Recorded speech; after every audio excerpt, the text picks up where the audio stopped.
Hey wallet lovers! Today we'll talk about whether you can use a credit card before you get it in the mail. The short answer is yes, you can use some credit card accounts to make purchases before the physical card arrives.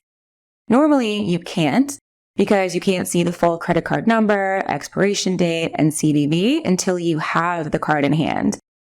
The credit card accounts that you can begin making purchases with before it arrives fall into three general buckets: cards from certain issuers, co-branded cards, and store cards.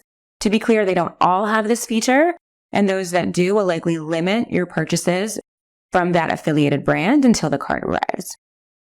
With that in mind, you can see which credit cards Wallet Hub's editors recommend by clicking the button right here.